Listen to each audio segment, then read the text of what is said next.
Bonjour à tous, j'espère que vous allez bien. Je suis le professeur Benboujema, psychiatre au niveau de l'hôpital central de l'armée. Nous allons aborder ensemble ce jour le cours sur les troubles bipolaires. Pourquoi on a choisi ce cours? Parce qu'il est important. C'est un trouble fréquent. Parallèlement, il pose un problème de comorbidité avec les troubles anxieux, les addictions et surtout le risque suicidaire qu'il peut engendrer.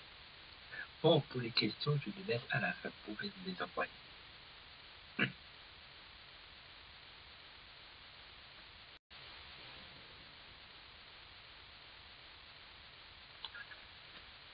C'est un trouble, il était sous-diagnostiqué. Au début, il faisait partie des troubles de l'humeur. On parlait, je ne sais pas si vous avez entendu, on le classait dans les troubles de l'humeur. Mais dans la 5e édition du DSM, c'est-à-dire le DSM-5, c'est une classification critériologique américaine, le trouble bipolaire est séparé des troubles dépressifs et placé entre le spectre de la schizophrénie et autres troubles psychotiques et troubles dépressifs. Auparavant, vous pouvez le dire, on l'appelait la psychose maniaco-dépressive.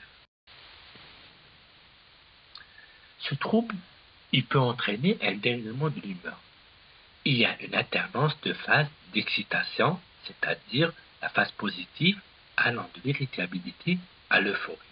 Dans ce cas, on parle de manie ou d'hypomanie, ça dépend de l'intensité de cette exaltation. Il y a une autre phase, la phase négative, c'est la période de dépression. Avec les intervalles entre ces phases, on les appelle les intervalles de rémission et les intervalles libres. La physiopathologie des troubles bipolaires n'est pas clairement définie, c'est-à-dire on ne connaît pas l'origine des troubles bipolaires. Mais néanmoins, on sait qu'il y a un facteur génétique. C'est-à-dire on peut trouver, quand on a une dépression, surtout chez les adolescents, on doit toujours chercher s'il n'y a pas une notion de bipolarité de la famille. En plus des facteurs génétiques, il y a le facteur environnemental. Le risque suicidaire est majeur, avec fréquence de 10 à 15% chez les patients non traités. Et vous allez voir, chaque fois on parle de suicide chez le bipolaire. On passe maintenant à l'épidémiologie. La prévalence du trouble bipolaire est de 1,8% en population générale. Là, j'ai écrit que l'âge de début se situe vers 18 ans pour le trouble bipolaire type 1 et les plus tardifs au milieu de 3 décennies pour le trouble bipolaire type 2. Mais on peut toujours trouver un trouble bipolaire qui apparaît précocement chez l'enfant. Et c'est le diagnostic de différencier avec le tas de l'hyperactivité. Bon, c'est pas l'objet de notre cours maintenant. Le sexe ratio est de 1, c'est-à-dire qu'il y a autant d'hommes que de femmes bipolaires.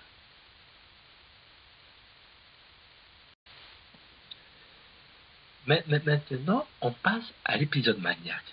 L'épisode, quand on a une manie, c'est une urgence psychiatrique.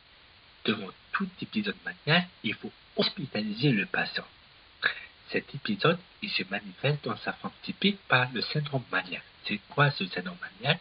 Le syndrome maniaque, il est défini comme un état d'excitation psychique caractérisé par une exaltation de l'humeur, c'est-à-dire il y a une euphorie, l'humeur, elle est augmentée, c'est-à-dire il est joyeux plus que c'est pas le fait d'être joyeux, c'est plus que la normale. Taxi psychique avec fuite des idées. C'est-à-dire dans sa tête, ça bouillonne. Ça va tellement rapide qu'il n'arrive pas à suivre. Et il y a dans des cas extrêmes, au lieu qu'il parle beaucoup comme on parle, comme on dit, l'euphorie, il peut présenter un mutisme. Il y a une hyperactivité motrice. En plus d'une hyperactivité psychique motrice, c'est-à-dire il bouge, il ne peut pas rester sur place le maniaque. C'est un dérèglement des fonctions psychiques dans un sens opposé à celui du syndrome dépressif. Je pense que vous avez fait la dépression. La dépression, c'est plus le côté négatif. Là, c'est l'accélération.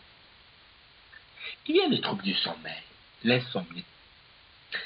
cette insomnie, elle est caractéristique. Contrairement à la dépression, cette insomnie, le patient, il n'est pas fatigué. Il peut dormir que 3 heures par nuit. Il est en super forme. Il peut chanter, danser, il peut tout faire la nuit. Et cette insomnie, des fois dans la bipolarité, c'est un syndrome prodromique. C'est quoi un syndrome prodromique? C'est un syndrome annonciateur d'une rechute d'une bipolarité. Chez en état maniaque, tout va trop vite pour lui. Comment il se présente un patient qui présente un maniaque? La présentation, elle est caractéristique. Quand on dit caractéristique, la tenue vestimentaire déjà. Le maniaque peut s'habiller avec une tenue extravagante, c'est-à-dire il peut avoir une chemise jaune avec un foulard rouge, c'est-à-dire quelque chose qui tape à l'œil. Le contact il est familier. Et familier, avec n'importe qui, il dit comme s'il le connaissait depuis des années, il tape 5 et tout, le contact est superficiel, ludique, il parle beaucoup, il peut se moquer avec des jeux de mots. Moquerie, je me rappelle quand j'étais résident, j'avais une blouse qui avait d'encre bleue, je me rappelle bien. Alors j'étais en entretien avec un patient qui présentait l'épisode maniaque, et là il m'a fait la remarque. Il m'a fait la remarque. Il peut avoir des jeux de mots. La mimique est enjouée, c'est-à-dire il est joyeux et hyper expressif. Le discours est rapide, c'est-à-dire c'est la logorie, c'est une excitation psychique. Il peut chanter, il peut parler facilement. Il y a une surestimation de soi, optimisme démesuré. C'est ce qu'on appelle les idées mégalomaniaques, les idées de grandeur. Et maintenant, on parle au symptômique, l'humeur. Bon, je ne vais pas vous donner la définition de l'humeur, je pense que tout le monde la connaît. L'humeur, c'est une indispensable affective de base qui donne à chacun de nous, agréable et désagréable aussi entre deux pôles extrêmes, de plaisir et de déplaisir. Mais c'est pas ça. L'humeur, chez le maniaque, contrairement au dépressif, qui est affaissé, là, elle est euphorique, expansive, exaltée, gaie, il est joyeux. Et l'humeur peut être labile, c'est-à-dire changeante. À un moment, il peut sourire, chanter et tout, et c'est-à-dire rire et tout. Il peut passer aux larmes, c'est-à-dire il peut exprimer des idées de tristesse. L'irritabilité est fréquente et s'exprime sous la forme de crises de colère par rapport à des événements mineurs pour une chose de rien du tout, quand il pique une crise de colère. Après les signes thymiques, on passe aux signes psychiques. Les tachypsychies, psychiques, les accélérations psychiques. Il y a une fuite des idées. Les idées se bousculent dans la tête du patient à un rythme accéléré et qu'il existe fréquemment une panne de flux de discours. C'est-à-dire tellement c'est rapide qu'il n'arrive pas à suivre. Il peut passer du coq à l'âne, d'un sujet à l'autre sans suivre la discussion. La logorrhée est caractéristique. La logorrhée, c'est une production verbale rapide. Elle s'inscrit dans le cadre de l'excitation psychique. Donc, il parle beaucoup. C'est une excitation. L'hypermnésie. C'est quoi l'hypermnésie? Le patient a l'impression que ses facultés intellectuelles sont accrues, sont augmentées, incluses que sa mémoire. C'est-à-dire, une hypermnésie, c'est-à-dire il enregistre tout, il se rappelle de tout. La distractibilité, c'est l'attention ne se fixe pas. Elle est plutôt attirée par les sollicitations de l'environnement. Quand vous êtes en entretien avec un patient qui présente un épisode maniaque, un simple bruit, il le regarde, il fait des remarques, il est là, il est OK. Les signes moteurs et comportementaux. Il y a une hyperactivité motrice et constante. L'hyperactivité motrice est constante, c'est-à-dire il bouge. Activité motrice. Motrice, c'est tout ce qui est moteur. Il bouge sans arrêt et il ne peut pas rester sur place.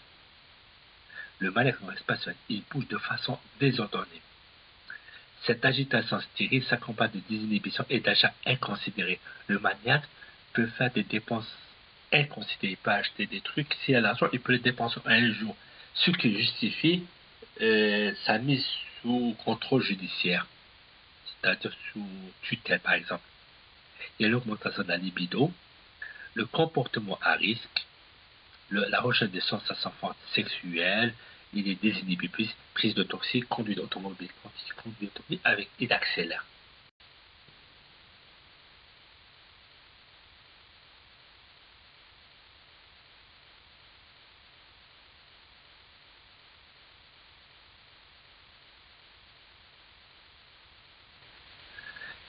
Là, on passe aux signes somatiques. Les signes somatiques, les insomnies sans fatigue ressentie est très caractéristique. L'insomnie chez le maniaque, elle n'entraîne pas de fatigue, sans fatigabilité. Il peut passer toute la nuit à chanter, à danser, et le lendemain, ce qui dérange son entourage et ce qui entraîne son hospitalisation généralement. Il y a en parallèle l'hyperactivité, se complique d'amaigrissement et d'une élévation de la température. Il bouge et il ne mange pas. Là, j'ai essayé de parler des critères du DSM-5, critères d'épisode mal chez DSM-5. Là, je vous en donne l'humeur. Pour faire une petite comparaison entre un épisode maniaque et une hypomanie. Chez le maniaque, l'humeur est élevée, expansive et irritable, de façon anormale. Là, il faut que l'humeur soit exaltée, c'est-à-dire élevée pendant une semaine. Mais si le patient est hospitalisé, on ne prend pas en considération le temps. C'est-à-dire, s'il est hospitalisé au bout d'un jour, ça y est, on parle d'un épisode maniaque. Mais en parallèle, il faut qu'il y ait au moins 3 symptômes parmi les 7. Si l'humeur est exaltée. Mais par contre, si on n'a pas une humeur exaltée, on a juste une irritabilité, il faut avoir 4 critères. Idée. Soit on peut avoir des idées de grandeur, une insomnie, c'est-à-dire un patient qui dort 3 heures sans se fatiguer, une logorée ou un désir de parler constamment, une fuite des idées, c'est-à-dire tout s'enchaîne dans sa tête rapidement, qui n'arrive pas à avoir des idées, c'est-à-dire à suivre ses idées, une distractibilité, c'est l'attention est trop facilement attirée par des stimuli extérieurs, c'est-à-dire il est en entretien avec vous, il regarde, s'il y a un petit bruit, il se lève, il va vers la fenêtre pour voir. Une agitation psychomotrice, c'est-à-dire une excitation motrice, un engagement excessif dans les activités, mais à potentiellement élevé de conséquences dommageables. Par exemple, des achats inconsidérés, ce que j'ai dit tout à l'heure, ce qui justifie sa mise sous tutelle, c'est-à-dire sous sauvegarde de la justice. Alors, cette humeur qui est perturbée est suffisamment grave pour entraîner une altération, c'est-à-dire dans son fonctionnement au niveau du travail, dans la société ou bien avec ses amis, et qui nécessite l'hospitalisation, contrairement à l'hypomanie où il n'y a pas d'hospitalisation. Ou bien s'il existe une caractéristique psychotique.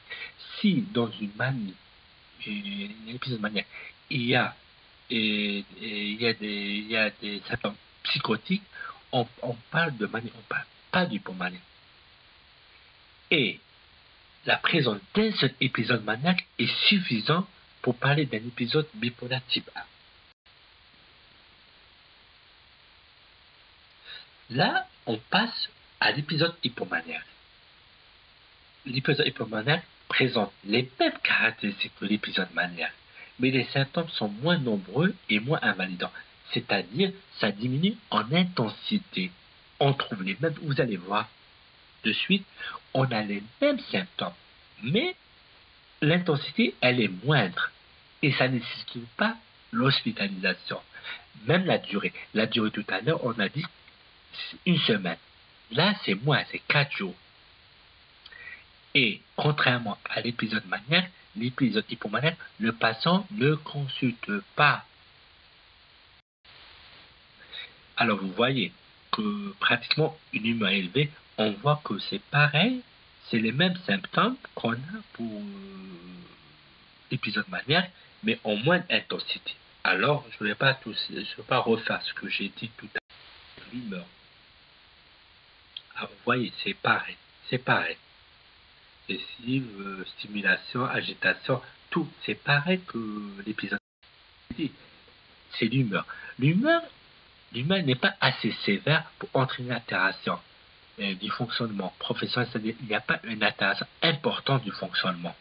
Et ça ne nécessite pas une hospitalisation. Ce que j'ai dit tout à l'heure, dans l'épisode maniaque. Dans l'épisode maniaque, quand il y a un caractère psychotique, s'il y a des symptômes psychotiques, on parle d'épisode maniaque. Si dans une hypomanie, vous trouvez des symptômes psychotiques, on parle plus d'hypomanie, on parle d'un épisode maniaque. J'espère que vous avez compris. Alors là, on passe à l'épisode dépressif. L'épisode, c'était bipolaire. On a deux pôles. On a le pôle maniaque, on a le pôle dépressif. L'humeur est triste ou la perte d'intérêt ou de plaisir pour toutes les activités. Il y a un ralentissement et une pauvreté du contenu idéique, c'est-à-dire le ralentissement psychomoteur, que ce soit sur le plan de la pensée, que ce soit sur le plan quand on marche, quand on réfléchit et tout. Et ce ralentissement psychomoteur, un degré minimum, c'est l'asthénie. C'est quoi l'asthénie? L'asthénie, c'est une fatigue. Pas tout à fait une fatigue, parce que fatigué, c'est quand on fait un effort. L'asthénie, c'est se fatiguer. On peut se lever le matin tout en étant fatigué.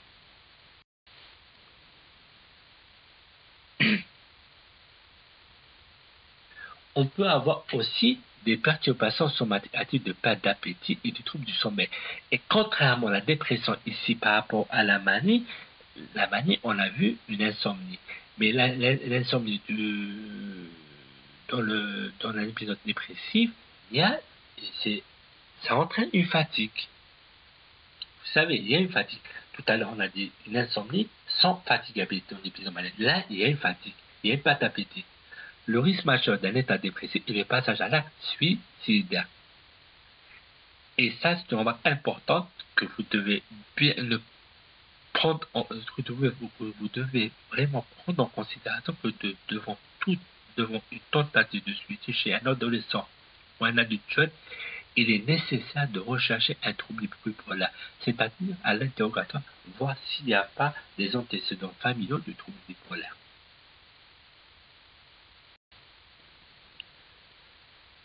Il y a la classification du trouble bipolaire. On a le trouble bipolaire type A. Bon, on en a parlé tout à l'heure, mais c'est bien de recommencer. Le trouble bipolaire type A, il suffit qu'il y ait un épisode maniaque, on peut parler de trouble bipolaire type A.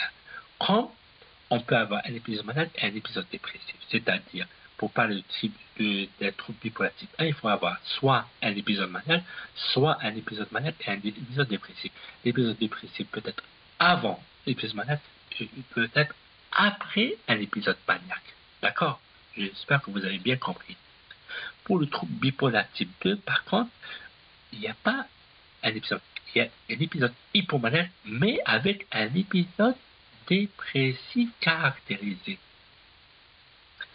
Mais, par exemple, si vous êtes avec un hypomane, plus d'hypomanie, on parle d'épisode maniaque.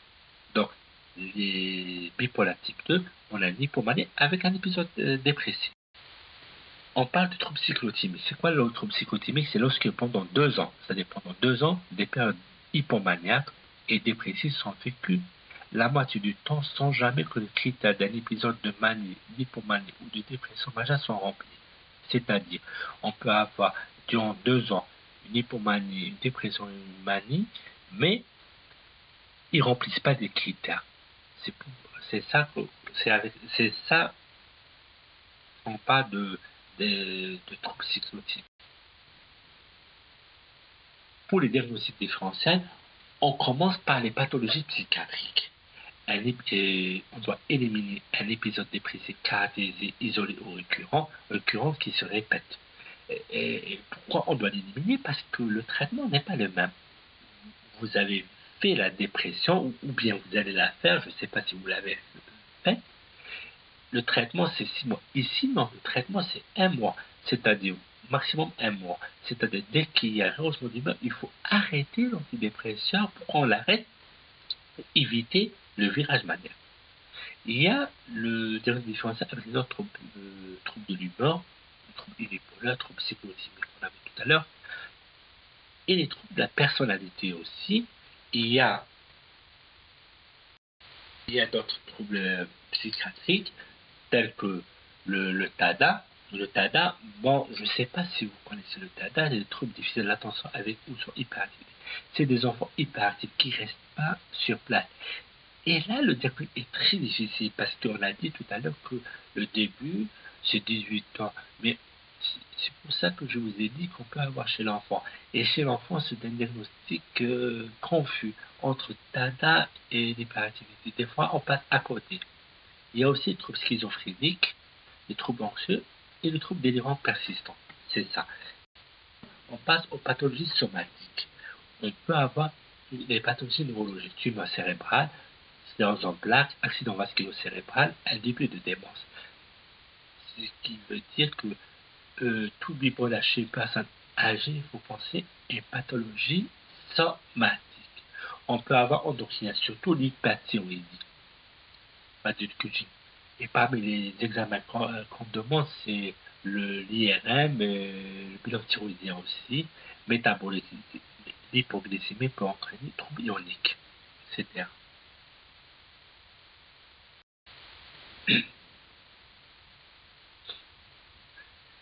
On peut avoir une cause médicamenteuse. Il y a certains médicaments qui peuvent donner un épisode maniaque. Les corticoïdes, les antidépresseurs, le virage maniaque, l'interféron alpha, ces médicaments peuvent induire un épisode thymique, c'est-à-dire une hyperthymie.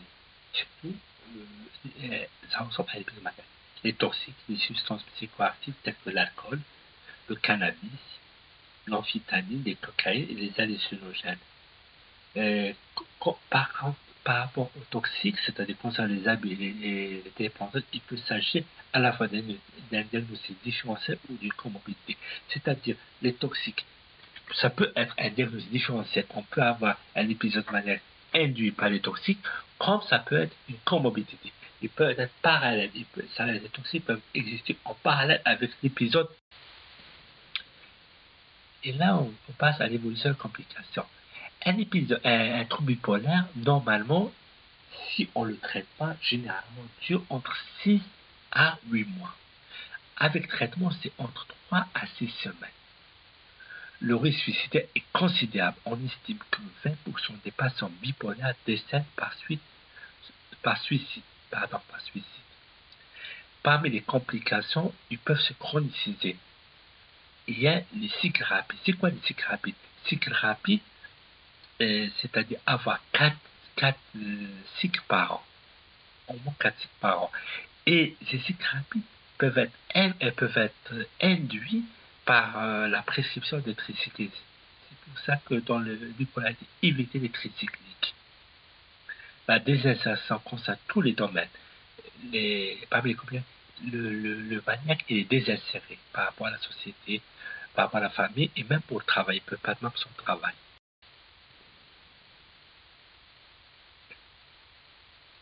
La comorbidité est fréquente. Le trouble bipolaire est associé dans 20% des cas à un trouble anxieux, surtout les phobies sociales et tout. 50% des cas avec les conduites addictives. 30% des cas avec le TADA, c'est-à-dire l'hyperactivité. Il est classé de suivre la fréquence de la comorbidité trouble bipolaire, trouble borderline. Entre le bipolaire et le borderline. Et maintenant, on passe à la prise en charge. Il y a en phase aiguë. Et dans le trouble bipolaire, surtout, il faut hospitaliser. Quand est-ce qu'il faut hospitaliser? En cas de non-compliance au traitement. C'est-à-dire, il ne prend pas de traitement ou il a arrêté son traitement. Et surtout, lorsqu'il y a le patient présent des critères de sévérité. C'est-à-dire, quand il y a des tentatives de suicide ou des idées suicidaires.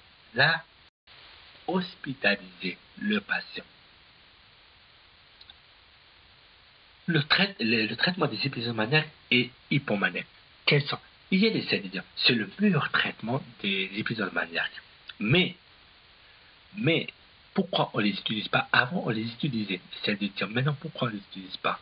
Parce que la dose toxique et la dose est très proche. Donc, il faut faire une glycémie fréquemment parce qu'il a beaucoup d'effets secondaires. Et vu qu'on n'a pas de labo pour faire ça, alors on les évite. Chez nous, on utilise les anticonvulsivants, la carbamazépine, la carbamazépine. Le thé qu'elle est peut-être vous le connaissez. On peut utiliser les antipsychotiques. Je pense que on vous a parlé quand vous avez fait le TD sur les antipsychotiques qu'ils ont un effet thymorégulateur, comme la misopril, la clozapine, l'olanzapine, la risperidone. Il y a les antipsychotiques de première génération, l'allopéridone, la chlorpromazine. Mais par contre, l'électroconvulsiothérapie est indiquée en cas de où le pronostic vital est mis au jeu. On n'utilise pas l'électroconvulsiothérapie, c'est la sismothérapie. On ne l'utilise pas, donc mais attention, c'est sauf où il y a le pronostic vital, il est mis en jeu pour sauver traitement d'un épisode dépressif dans le cas de trouble bipolaire. On a toujours les sels de lithium, mais on ne les utilise pas, mais c'est le meilleur traitement, les anticonvulsivants. On a l'amotrigine, il y a le valproate, et il y a les antipsychotiques de seconde génération, surtout la quetiapine. L'électroconvulsiothérapie, quand c'est une dépression sévère où le pronostic vital est mis en jeu, on peut l'utiliser. Par contre, pour les antidépresseurs, si on doit utiliser, on utilise des ISRS. Les ISRS, c'est des inhibiteurs sélectifs de la récapture de la sérotonine. Il ne faut jamais utiliser les tricycliques parce que les tricycliques favorisent les cycles rapides. Les ISRS, quand on les utilise, on utilise pour une période courte, c'est-à-dire pas plus d'un mois. Dès qu'il y a rehaussement de l'humeur, il faut les arrêter. J'espère que vous avez bien compris par rapport à ça. Pour le traitement au long cours, la chimiothérapie. Les molécules ou thérapeutiques ayant un effet préventif des récidives maniaques ou dépressives dans le trouble bipolaire sont les sels de lithium toujours. Bon, je vous ai le traitement de première intention. Les anticonvulsivants, on a la carbamazépine, l'amotrigine, il y a les antipsychotiques de seconde génération, la quetiapine, l'aripiprazole, l'olanzapine. Mais pour le traitement, généralement, c'est un traitement au long cours. Il y a les psychothérapies. La première psychothérapie, c'est la psychothérapie de soutien. C'est quoi? C'est permettre d'augmenter l'alliance thérapeutique et l'observance médicamenteuse, de réduire le risque de rechute et enfin de travailler sur les problèmes socio-familiaux ou du couple. Ça, c'est la il y a la psychoéducation, c'est la plus importante. La psychoéducation, c'est quoi la psychoéducation? La psychoéducation, c'est pas propre au bipolaire. On l'utilise dans toutes les maladies chroniques. Alors, la psychoéducation, c'est informer le patient sur sa maladie, c'est-à-dire informer le patient sur la bipolarité. Quand on informe, on doit utiliser des mots simples et compréhensibles. C'est-à-dire, si le patient parle en arabe, il ne faut pas le parler en français.